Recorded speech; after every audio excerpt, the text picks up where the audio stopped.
സുനന്ദയ്ക്കെതിരെ poster ഒട്ടിച്ചത് സുരേഷും സംഘവുമാണെന്നാണ് സൂചന. അതുകൊണ്ട് ഗ്രൂപ്പിസം ഇനി വെച്ച് പൊറുപ്പിക്കാനാവില്ല. ഗ്രൂപ്പിസം കണ്ടുപിടിച്ച ചാച്ചനാണ് ഗ്രൂപ്പിസിനെ കുറിച്ച് പറയണം. CCTV ദൃശ്യങ്ങളിലെല്ലാം വ്യക്തമാണ്. തലേദിവസം രാത്രി സുരേഷിനെ അവിടെ കണ്ടവരുണ്ട്. മര്യാദക്ക് സ്ട്രീറ്റ് ലൈറ്റ് പോലും ഇല്ലാത്ത ഗ്രാമത്തിലാണ് ചീച്ചിക്കേ പറ. ആരും പറഞ്ഞു? എന്റെ വീട്ടിലുണ്ടല്ലോ CCTV. കോങ്കോയിലിരുന്ന് അതിയാണ് എല്ലാം കാണാം. എന്തൊക്കെയായാലും തെരഞ്ഞെടുപ്പെടുത്ത ഈ വേളയിൽ സുനന്ദയുടെ സമയോചിതമായ ഇടപെടൽ വലിയൊരു നാണക്കേടിൽ നിന്നും പാർട്ടി രക്ഷിച്ചിട്ടുണ്ട്. എന്താ ശരിയല്ലേ?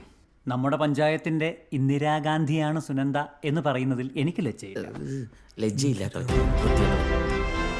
बहुत वर्ष पहले जब जवाहरलाल नेहरू प्रधानमंत्री थे तब उन्होंने सुझाव दिया था.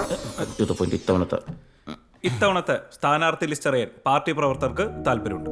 അതൊക്കെ സമയമാകുമ്പോൾ നേതൃത്വം പുറത്തിറക്കും. അതെ. എല്ലാവരും ഓർത്തോ, ഇത്തവണ എൻ്റെ ഡേനാണ്. അങ്ങനെയുള്ള കീഴ്വഴക്കങ്ങളൊന്നും ഇവിടെ ഇല്ല.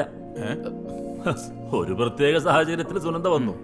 സുനന്ദ കഴിവ് തെളിയിച്ച സ്ഥിതിക്ക് ഇനി വേറെ ആരും വേണ്ട. സുനന്ദ എന്തു പറയുന്നു?